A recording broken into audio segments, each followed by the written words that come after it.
which would be bad. And I can't imagine that, I can't speak for TNT, but I can't imagine they would put up with that. But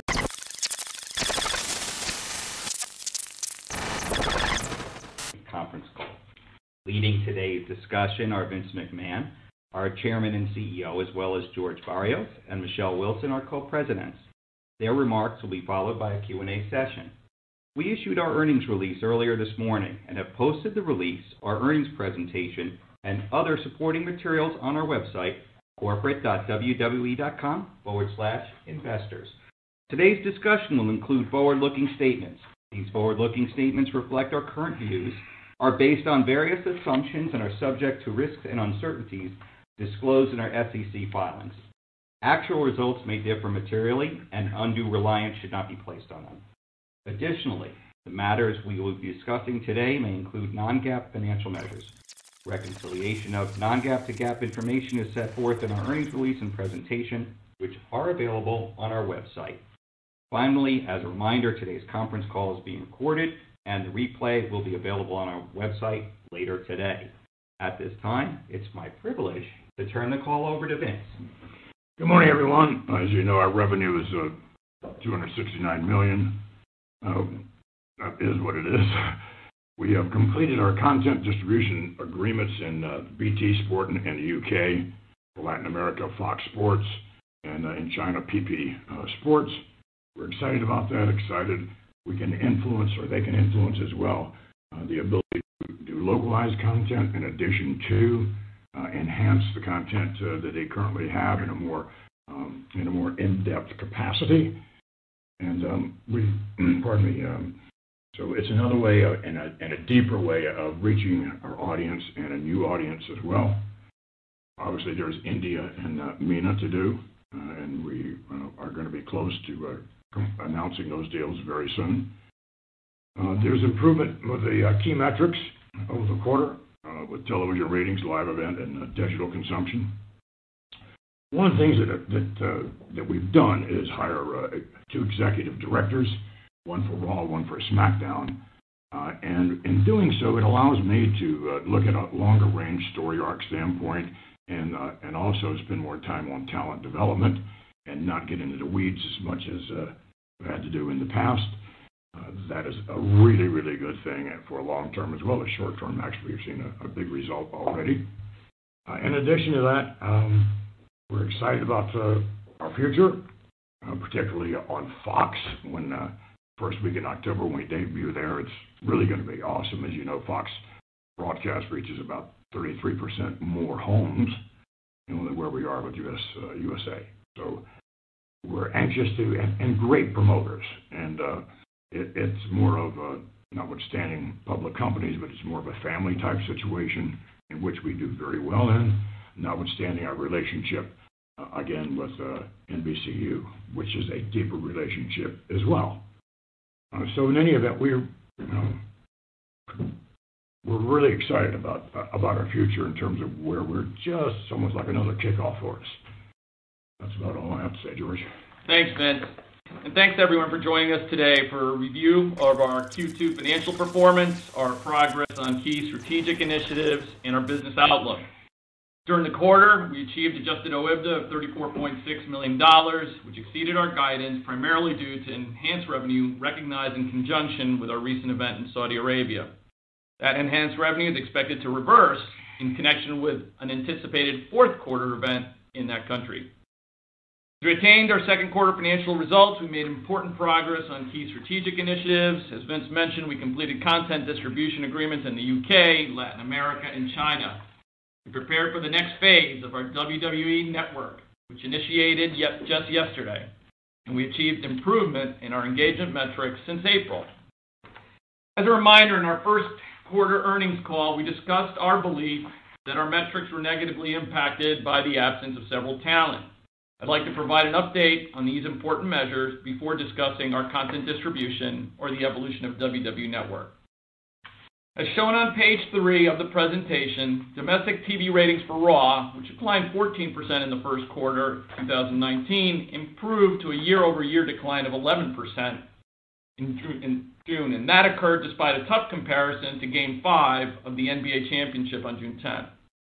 Similarly, domestic TV ratings for Smackdown, which declined 13% in the first quarter, improved to a 7% decline in June, matching the aggregate ratings performance of the top 25 cable networks. In addition, domestic TV ratings for Raw and Smackdown showed steady improvement throughout the quarter from April to June, with June showing the best performance. You should also note that Raw's TV ratings for the first 4 weeks in July through July 22nd reflect an increase of 1% year over year. And this includes the ratings for the Raw reunion special this past Monday, which were up 15% on a year-over-year basis. For the same 4-week period in July, SmackDown's TV ratings improved to a 2% year-over-year decline. Consumption of WWE content across digital platforms, as measured by the number of views, rose from a year-over-year increase of 15% in the first quarter to growth of 38%. Finally, average attendance at the company's live events in North America, which declined 12% in the first quarter, improved to a decline of 4% in June and was down 2% for the second quarter. We believe these favorable developments stem from the return of our talent, as well as the emergence of new storylines and superstars following a successful WrestleMania. As we emphasized last quarter, we remain very excited about the debut of SmackDown Live on Fox on October 4th, which marks the first time that WWE will be available live 52 weeks a year on one of the 4 premier broadcast platforms. In terms of our financial performance, adjusted OIBDA declined approximately $9 million based on lower revenue from our media and live event businesses, the impact of strategic investments to support our content creation, digitization, and localization strategies. To discuss our business performance in the quarter, let's turn to page 5 of the presentation, which shows the revenue, operating income, and adjusted OIBDA contribution by segment as compared to the prior year. Looking at our media segment, adjusted OIBDA declined $7 million as the escalation of core content rights fees was offset by a reduction in network subscription revenue and the impact of the aforementioned investments. The timing of original series, that is fewer episodes delivered for programs such as Total Bellas, contributed to a decline in media revenue but had a limited impact on the change in profits.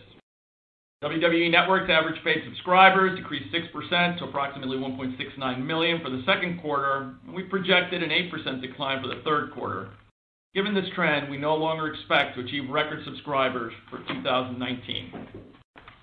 As we look ahead, our primary focus for WWE Network is its continued evolution.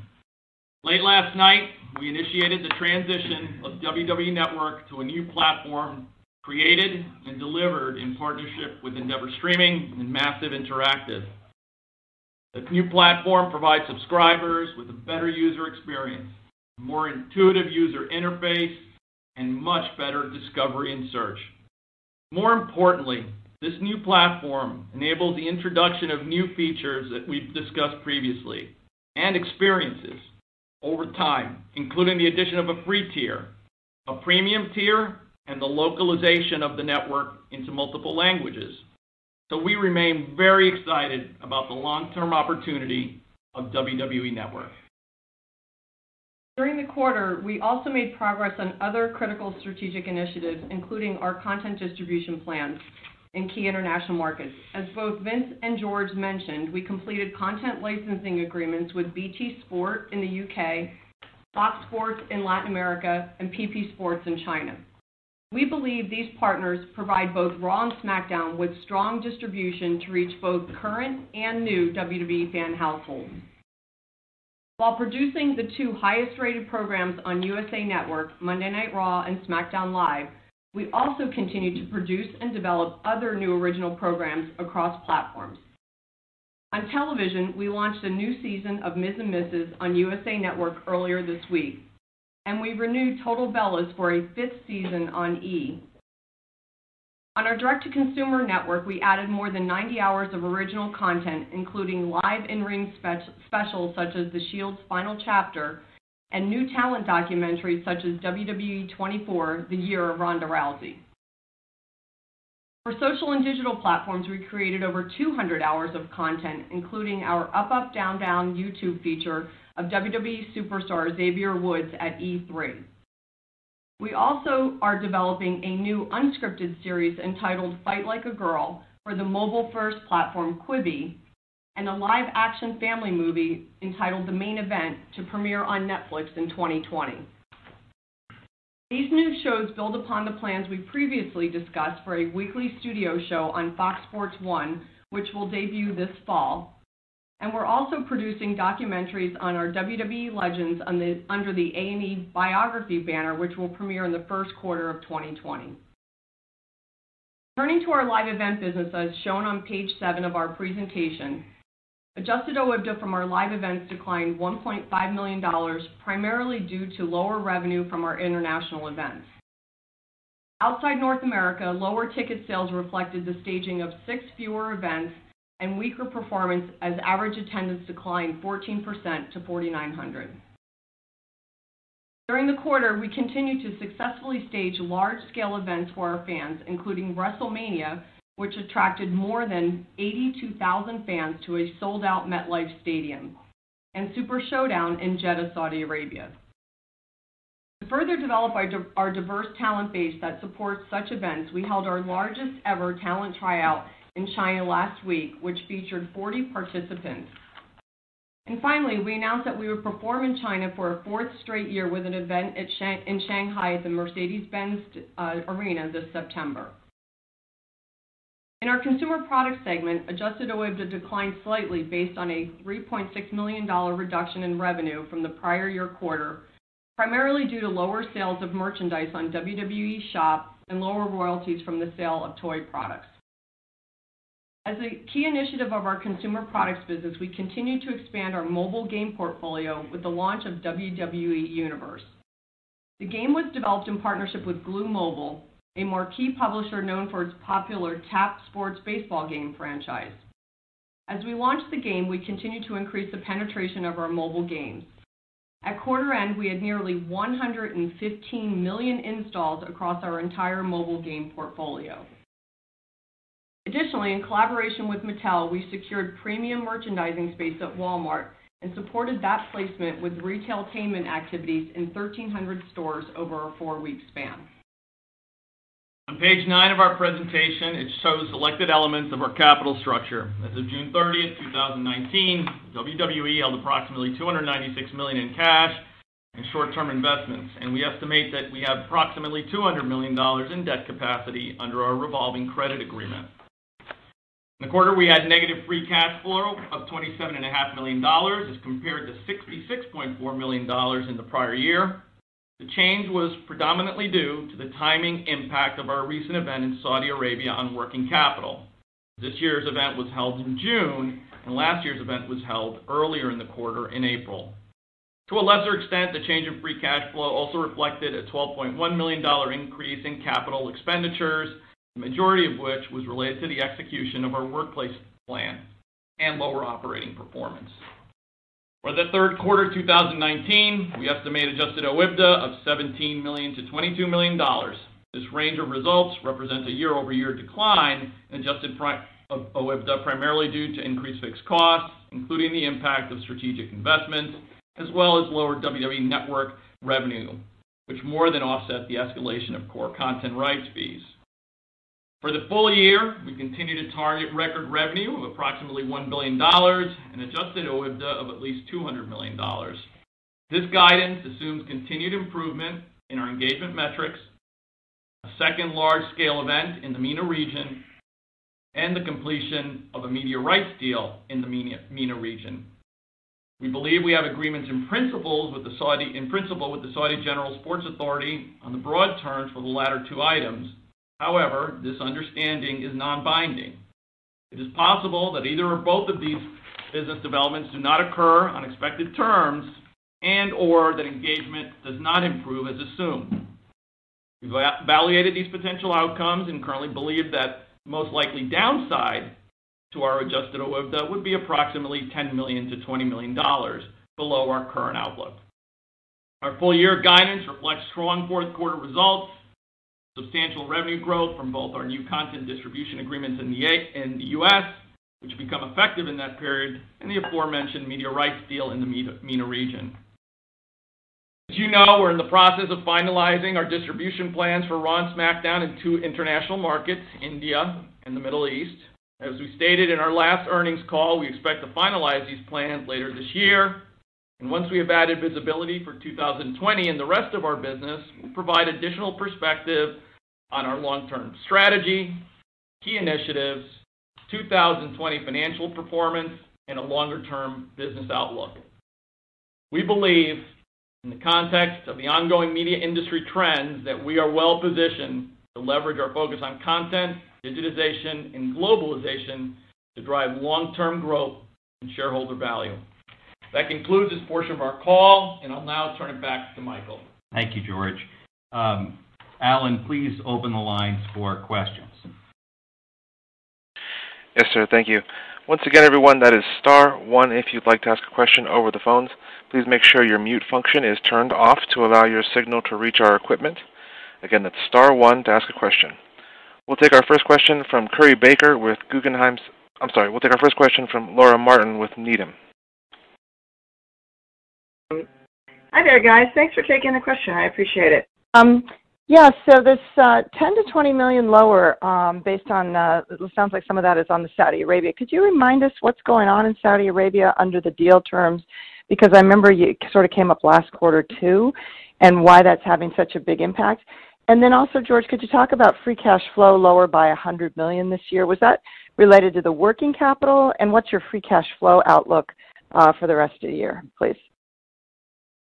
Yeah, so we just did an event on June 7th. That event was part of the 10-year agreement that we signed. And Laura, what we're saying is right now in our forecast, which is what subtends our guidance is our internal forecast, we are assuming that we'll do a second event in the region, and that we will also complete a media rights deal in the region. And if those two come to fruition, we believe we'll hit our $200 million. And what we're saying on the downside is if some combination, obviously it's not the ultimate downside case, but our best estimate of a downside case around either those developments not coming to fruition or the engagement not improving to the level we expect it to, we estimate the most likely downside at $10 to $20 million. On the free cash flow side in the quarter, because of the timing of the event and the accounts receivable, or our collection of that, because it happened so much later in the quarter. Last year, the MENA event happened on April 27th, so we collected in the second quarter, so we didn't have an outstanding AR at the end of the quarter. This time, we expect to collect in the third quarter, which is why you see that. So you'll see that reversed. While we don't give forward-looking free cash flow guidance, what we will say is we expect another $30 to $40 million in CapEx in the second half of the year, the reversal in the AR that I mentioned, and obviously because of the improved performance in the fourth quarter, we expect positive free cash flow year over year. Super helpful. Thanks, guys. Thank you. All right. Next, we'll go to Curry Baker with Guggenheim Securities. Hey, thanks for the question. I have two. So first, on your $500 million share repurchase authorization, you weren't very active in the quarter. I think you did like 900,000. Can you maybe help us think about how you're thinking about repurchases in the back half of the year? Given where the share price is now, I would think you'd want to be opportunistic. And then I have one more on India. Thanks. Yeah, Curry, as we've said before, to the extent we do repurchase, it's based on a variety of factors. First and foremost, we evaluate the intrinsic value of the business and its future cash flows. We apply a margin of safety. We also look at the liquidity and capital needs of the business, how we feel where the market's at, the regulatory requirements we have to comply with, and any other corporate considerations we have. So that's what goes into it. And in Q2, after evaluating all that, we were in the market for about 12,000 shares, average price of 74, and like you said, about $1 million. And we'll continue to evaluate that into the back half of the year, and we'll act with what we feel will be a prudent manner. But we're not going to give any guidance on that. Okay, thanks. And then on India, I know you can't really speak to the negotiations at this point, but could you maybe provide us with any incremental color you have just on how TV ratings there and AVOD consumption's tracking? And then also just on the market in India broadly, can you speak to the overall state of the pay television market there? as well as any specifics in terms of competitive dynamics and the demand for content, specifically WWE content in India? Thanks. Yeah, Curry, I really don't want to get into characterizing, discussions that are ongoing, so I'm going to stay away from that. Our general belief is that over the next 10 years, the India media and entertainment sector is going to grow fairly significantly. And so our focus is how we deepen the brand over the long term. Vince mentioned localization, localized content. India is certainly at the top of the list potentially on doing that. Okay, can you provide any just consumption data there, just in terms of what you're seeing, how consumption's tracking in the first half of the year? Is there anything you can provide? Like I said, I don't want to start talking about our internal data and market, just given where we are. I think there are reports out there on the India media and entertainment sector. I read one recently by EY. I think it came out in April or May. And you get a sense of who's consuming what's being consumed, and the long-term outlook, at least from EY's perspective. But ultimately, at this point, I don't really want to talk about our internal data, just given where we are in all these discussions. Okay, understood. Thanks for the questions, George. Yeah, thanks, Kurt. We'll take our next question from Vasily Karasyov with Cannonball Research. Thank you. Good morning. Since we're getting closer to Q4 in 2020, I was wondering if you could comment on this math. If I were trying to extrapolate from what's implied by Q4 for 2020, if I were just to take what's implied by your guidance, take out this MENA agreements and annualize that number and add Saudi Arabia events to that, would that be a decent back-of-the-envelope approximation of what EBITDA should look like for 2020? And if I'm wrong, where am I going wrong here? Yeah, Vasily, I'm sorry, but I'm not going to get into trying to architect the 2020 model on this call. When we're ready to talk about 2020 in the future, we'll give our view of that, but I'm uncomfortable getting into that right now. Okay, but if I ask this question, Q4 is closer to the run rate of quarters. There will be no such pronounced seasonality quarter to quarter starting in 2020 because of the media rights deals kicking in. Would that be correct? I think a lot of it will depend on how we choose to invest in the future, and it's something we're still evaluating. So again, I don't want to start talking about how to best calculate 2020 or what's an applicable trend. So we're going to stay away from 2020 right now. All right. Thank you very much. We'll next go to David Karnovsky with J.P. Morgan. Hi, thank you. On the appointment of Paul Heyman and Eric Bischoff as executive directors, can you just comment on why now was the right time for this move, and just maybe expand a bit on what their responsibilities will be and how much latitude they'll be given in the process? The why now question is a logical one. I can't, personally be in the weeds any longer, and we have these two individuals that have a longer range point of view and a developmental point of view. Both of these individuals have extensive backgrounds in, quote, the business from various aspects, and with the organizational aspects that they have and the depth of talent, executive talent, writing talent, which they now will attract, is really going to be really good for our business. And from the standpoint of how much latitude they will have, that's, again, it allows me to have a broader overview of things and an escape from just getting in the weeds. So, they'll have a lot of latitude.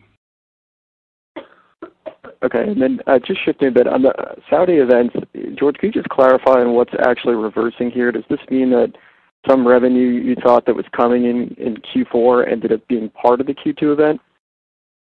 Yeah, something like that, David. We had made, again, our forecast is our guidance.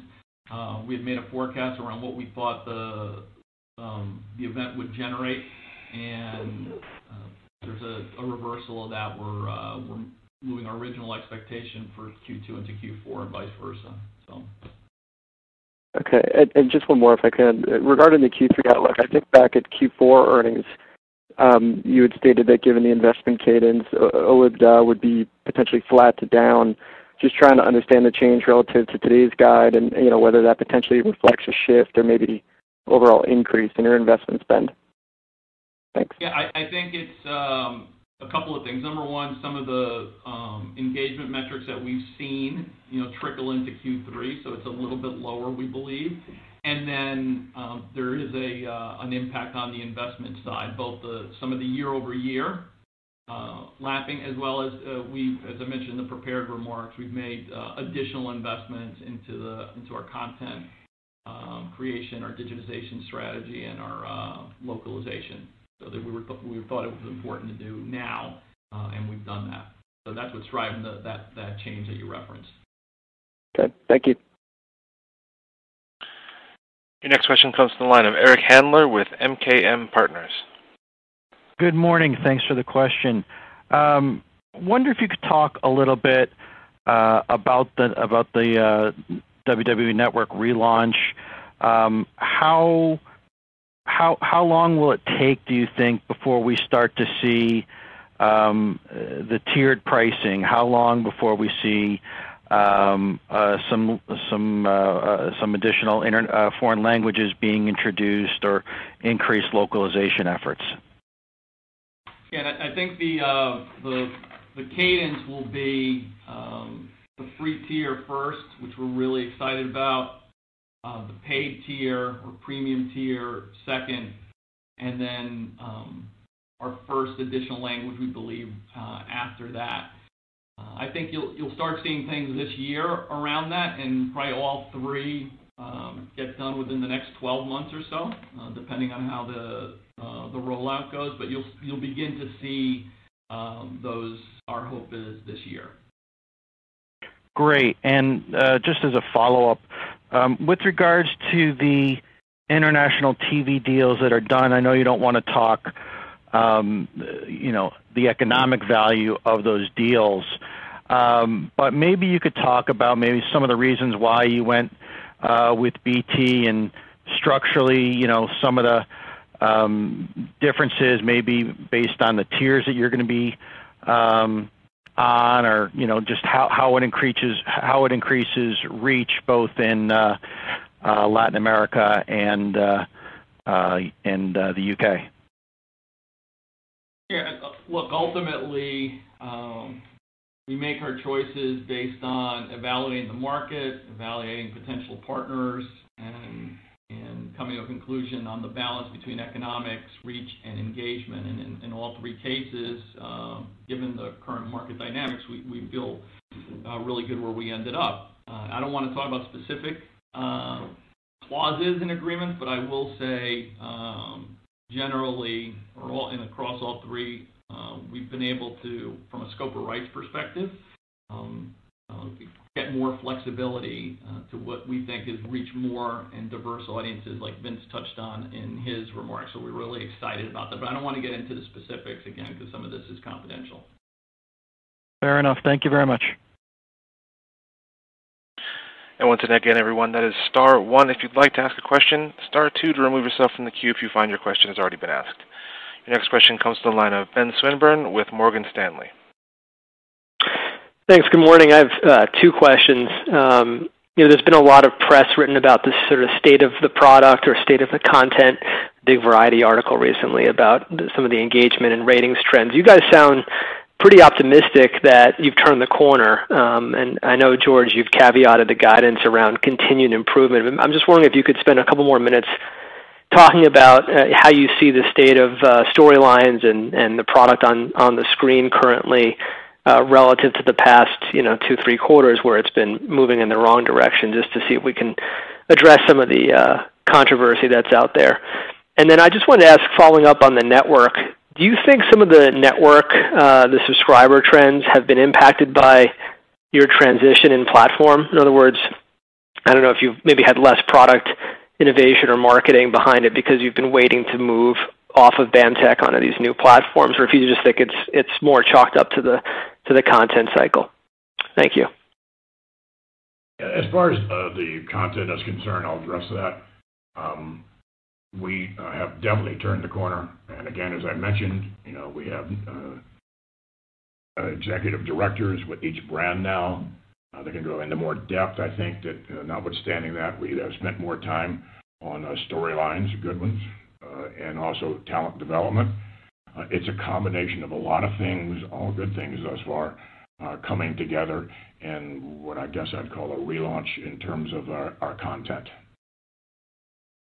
And then, Ben, to your question on the network, I think it would be factually correct to say that as we put our engineering resources over the last 12 months to design, in essence, create this new experience that we're rolling out now, that meant there was less time and resources to innovate on the what will be now the legacy platform. So you could argue that maybe that had some impact.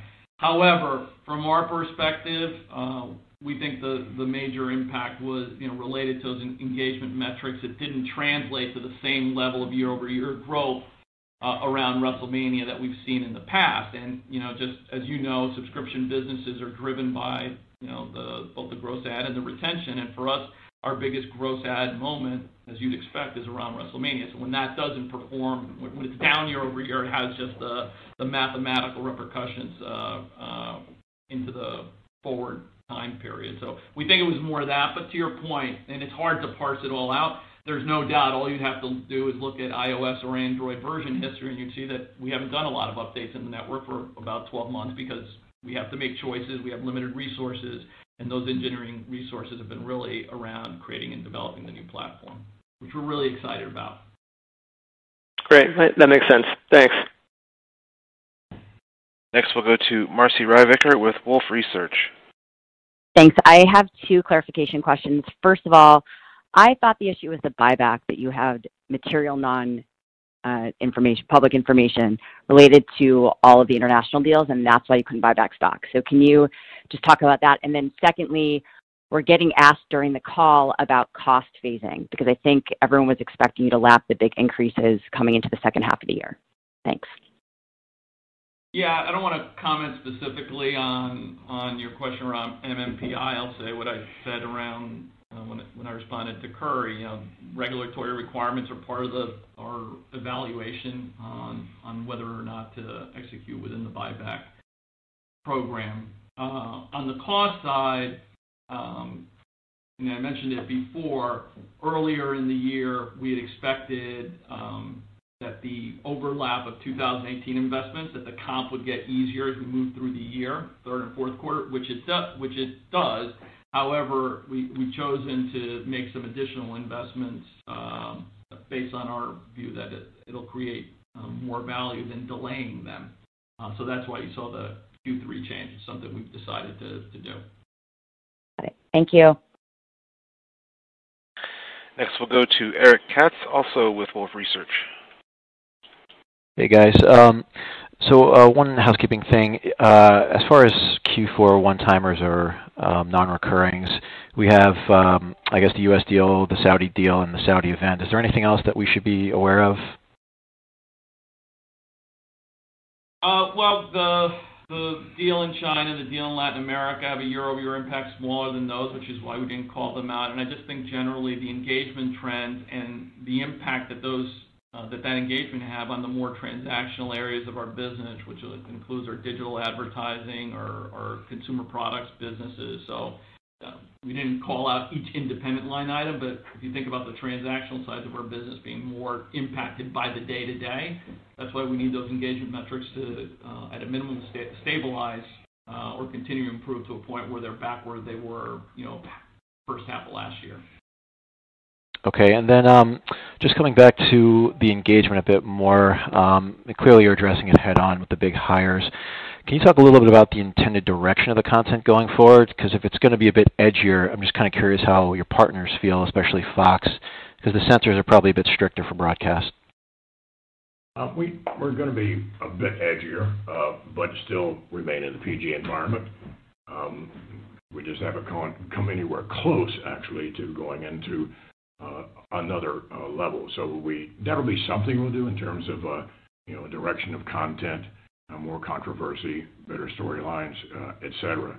But at the same time, we're not going to go back to the, quote, attitude era, and we're not going to do blood and guts and things of that nature, such as being done on perhaps a new potential competitor. We're just not going to go back to that gory, crap that we graduated from. And again, it's a more sophisticated product. Again, attracting much better writers and attracting, better management and things of that nature. So I feel really good about it. Okay, thanks. Maybe just one more. There were some rumors out there that there could be some more content coming to one of your partners. I know you can't discuss any negotiations, but just the rumor was that NXT could be something that comes to television. Is there a thought process on whether you'd rather keep that on the network or a scenario where that could come to television? Thank you. Look, I think, we've said this before, create 1,500 hours of content across a variety of different genres, including about over 300 in-ring content. And for every piece of content, we need to evaluate what's the best platform. It wasn't that long ago that if you wanted that content seen by someone, you had one choice. You had to find multiple partners around the world to reach any audience. Today, you can still do that. You can go direct and have it supported by advertising and reach half the world's population, or you can do it direct and have it supported through subscription advertising. So that's your question applies to everything, and we've got to always evaluate them. We're trading off things like economics, engagement, reaching new audiences. So it applies to everything, including NXT. We're not going to talk about NXT specifically, but it's a constant discussion. It's probably what we spend the most amount of time internally talking about is what content to create and what's the best place for it. Great, thank you. Now we'll go to Alan Gould with Loop Capital. Thank you. I've got two questions. First, can you give us some sense on how much promotion Fox is going to do once the programming goes there October 4th? I assume at least Thursday Night Football will promote Friday Night Wrestling, etc. And secondly, on India and Mideast, can you just give us some sense when those deals expire? I'm assuming they have not expired yet. I assume the content is still on the air in both markets. Thank you. So I'll take the Fox question. As Vince mentioned, we're extremely excited about the opportunity to partner with Fox in terms of exactly what they're going to do. For any of you that have been watching NASCAR or any of the other broadcasts that Fox has been doing, they're already promoting Smackdown through integration into their current broadcast, so they're already doing that. What I will say is that will be dialed up significantly as we get into the month of September. Obviously, as we've talked about in the past, they've put together one of the strongest promotional plans I've seen in my time in terms of leveraging their Thursday Night Football packages, what they have with baseball, again, what they do with NASCAR. So on their sports side, absolutely in every major sports broadcast that they have, WWE Smackdown will be promoted. In addition to that, they obviously have strong programming on the entertainment side, so it won't be exclusive to just Fox Sports. It will also be their entertainment programming as well. They're doing some really, besides just kind of the traditional promotion with a spot, if you will, they're also looking to integrate us into their programming organically, whether it's The Masked Singer or some of the other shows that they have coming out. So again, I'm not going to get into the specific detail around the economic value of what they're promoting, but suffice it to say that it is significant. And to Vince's point earlier, given the number of households they reach, which is 35% higher than what we do on USA Network, partnered with that level of promotion, is the reason why we're really excited, coupled with where Storyline is going, that we see this as a real opportunity come October. At the same time, as far as promotion is concerned, we've been led to believe as well that NBCU is going to up their promotional efforts, and I don't know if they can equal or not Fox, but again, they too now are in a more of a competitive situation, obviously, and want to do much better with Raw. And Alan, on the questions in India, our current agreement expires at the end of this year. in the Middle East, our pay TV agreement has been terminated, but our free-to-air agreement continues to be in place. And as a reminder, YouTube, all of YouTube, has some of the highest per capita consumption in the world in that region. So we're pretty good at activating using the digital channel, so we continue to be pretty aggressive on that right now. Thank you. And one last time, that's star one if you'd like to ask a question. We'll next go to Laura Martin with Needham. Yeah, thanks again for taking the follow-up. So Vince, one of the things you said last quarter was that content, or that your storylines and your content and loss of talent was affecting ratings. And although ratings got better in the quarter, we still have negative comp in not only ratings but live event attendance, and that's affecting consumer products. And you're like the best businessman I cover. And my question to you is, at what point do you decide that investing this extra money and hiring extra writers actually doesn't solve the problem, because the problem is structurally shrinking ratings for the that linear platform, and the fact there's just more competitors coming to entertainment programming over the top? So at what point do you stop spending extra money trying to get the ratings up because they actually can't go up? What metrics are you looking for? As far as the competition is concerned, the old adage of competition is good for everyone. I think that's generally the case.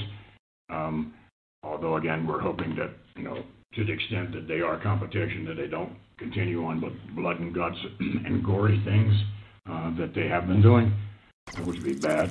And I can't imagine that, can't speak for TNT, but I can't imagine they would put up with that. But nonetheless, as far as investment is concerned, into the product and the content, it's not one of these sizable type things. It's just more of a restructuring and more of utilization. Yes, bringing in new faces, new blood who have different kinds of ideas and connections and so forth. So again, it's just not one man's vision. It's now a combination of what will happen in the future. So again, I'm bullish on all of that. When you look at not just television ratings, but metrics, from social and digital and what have you, that really is a new way of promoting, notwithstanding the fact that we are going to continue to build the motherships, as it were, with Raw and Smackdown. So, again, from an investment standpoint, that's where you should obviously invest your dollars, but it's not sizable at all. And Laura, the other thing I'd add to what Vince said is how we think about the opportunity and the size of the opportunity, because it's important, right? I mean, if you don't think there's enough upside, that might change your perspective on investing. And you're right, we also believe there's going to be continued competition because there's going to be fragmentation, more and more content. Our belief right now is that if you have the scale to cut through the clutter, even if on an absolute basis you may be getting a slightly less share of the pie, but if you are cutting through the clutter, that you have an economic opportunity. And we continue to be in the U.S. one of the top deliverers of live eyeballs on a consistent basis, even with the declines. We're still in that in the top. In fact, other than the NFL, across broadcast and cable, we're in that next tier with the NBA and baseball, for example. We believe that content is going to continue to get more valuable because it will be harder and harder to cut through the clutter. And so we do think it makes sense to invest to maintain that position. Thanks very much, guys. Very helpful. Thanks. Alan, do we have any more questions on the line? No, sir. We have no further questions. Thank you, everyone. We appreciate you listening to the call today. If you have any questions, please do not hesitate to reach out to us. Thank you. That does conclude today's conference. We thank everyone again for their participation.